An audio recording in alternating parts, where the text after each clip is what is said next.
शमन भगवान महावीर स्वामी के चरणों में कोटिशः वंदन। आराध्य दैवत परम पूज्य गुरुदेव एवं गुरनी मैया के चरणों में मेरी भावभीनी वंदना। मेरे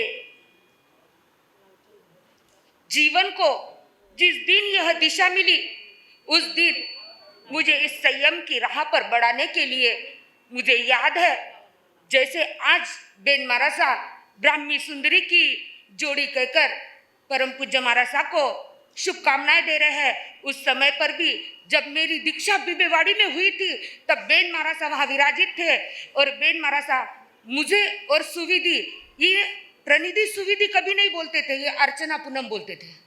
शायद आज बेन महाराजा मेरा नाम भूल गए होंगे, पर मुझे याद है हम दोनों के सर पर परम पूज्य बेन महाराजा का ऐसा ही आशीर्वाद रहता था।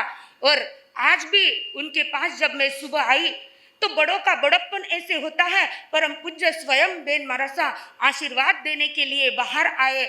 ऐसे लगा कि यहाँ आकर मानो मैंने पूरी थकान ही जालना से पुणे तक की उतार दी। ऐसी सतत प्रेम की वर्षा करने वाले परम पूज्य बेन महाराजा आज प्रवर्जा पर्व मनाने हम यहाँ पर एकत्रित हुए हैं। ऐसे प्रवर्जा मूर्ति परम पूज्य मधुस्मिता जी महाराज साहब, परम पूज्य मंगल प्रभा जी महाराज साहब, परम पूज्य भावप्रीति जी महाराज साहब तथा सभी चारित्र आत्माओं के चरणों में त्रिवार त्रिवार वंदन। समय बहुत हो गया है, पर मैं एक छोटी सी बात बोलकर अपने शब्दों को विराम दूंगी।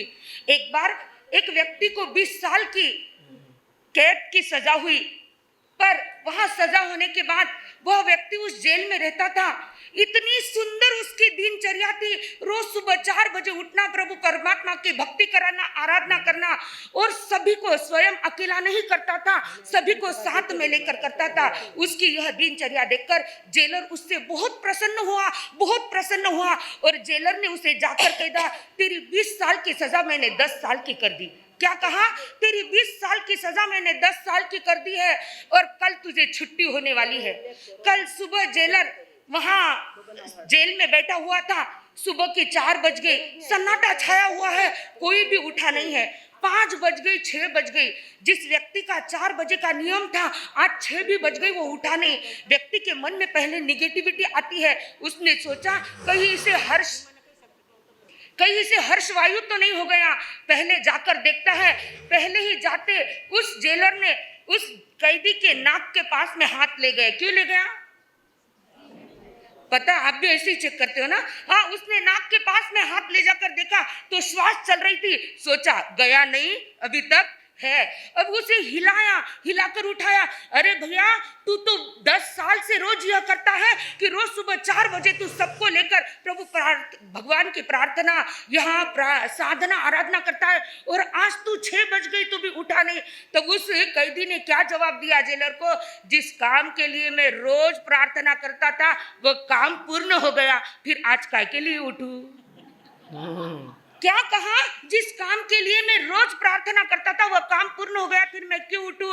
अब आप यहाँ पर 2 प्रकार के लोग बैठे हैं। एक बैठे हैं ग्रस्त और एक बैठे हैं साधक। यह ग्रस्त है जो यह सोचते हैं कि भगवान की याद कब आती है। और इन साधक आत्माओं को पूछो, इन्होंने 52 साल पूर्ण कर दिए। कितनी कठिनाइयां उनके जीवन में आई, कितने चढ़ाव उतार उनके जीवन में आए, पर उन्होंने प्रभु परमात्मा को ये नहीं कहा कि हमारे को तो इतनी कठिनाई आई, जब तूने साथ नहीं दी तो हम तुझे क्यों याद करें। यह नित्य क्रम है। रोज सुबह उठेंगे, ध्यान। हमारे मधुस्मिता जी महाराज साहब, इनकी ध्यान साधना, हमारे मंगल प्रभा जी महाराज साहब, इनका अनुशासन, और हमारे भावप्रीति जी महाराज साहब, की तपस्या। यह ऐसे साधक है जिन्होंने अपने जीवन में कभी कितने भी चढ़ाव उतार आए पर अपनी साधना नहीं छोड़ी। और एक गृहस्थ का जीवन है, दुख आया तो भगवान याद आ गया, और सुख आया तो आप सच में बोलो, आप सुखी है कि हम सुखी है? फिर यहां बैठो, वहां क्यों बैठे? कौन सुखी है? मैं आपको पूछूं, इस पुणे में टॉप मोस्ट चीज ज्वेलरी कहाँ मिलती है? कहाँ मिलती है राजेश्री भाभी? शायद आप मुझे पहचानते नहीं होगे, पर मैंने आपको पहचान लिया। टॉप मोस्ट ज्वेलरी कहाँ मिलती है? अरे वाह, देखो। और मैं पूछूं, अच्छे से अच्छे कपड़े कहाँ मिलते हैं?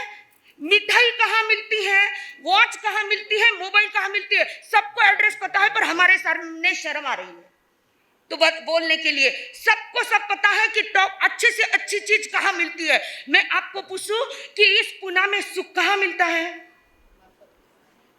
लोनिकन मार सबके पास आओ पचे थे दिन भर में थे महीना में लोनिकन कितनी रहो। आज मानो किसके लिए जोड़ रहा है? पैसा तो बहुत कुछ है पर सुख नहीं है। और आपको पता है कि बेन महाराज के चरणों में लोनिकन में सुख है, तो आप लोनिकन कितने आते हो? याद करने बुलाई लिया, बधाई देवा ने पतार गया, नहीं आया तो हमारी हालत कैसे हो गई है पता है? एक व्यक्ति हाथ में छाता लेकर चल रहा था, जोरदार बारिश आई, उसे छाता खोला नहीं, बाजू में मित्र जा रहा था, अरे इतनी बारिश आ रही है छाता खोल ले, तो बोले नहीं खोलता। क्यों नहीं खोलता? तो बोले छाता डैमेज है। छाता डैमेज है तो लेकर क्यों घूम रहा है? नहीं घूमूंगा तो लोग बोलेंगे नहीं इसके पास तो छाता भी नहीं है। इसलिए पुणे वाले आएंगे, क्योंकि आए दिन आपने अभी मुझे बताया कि आए दिन महाराज से आपका सामना होता है। नहीं आए तो महाराज बोलेंगे ना इतना बड़ा दीक्षा दिन आया भी नहीं, आया भी और नहीं भी सरी कुछ।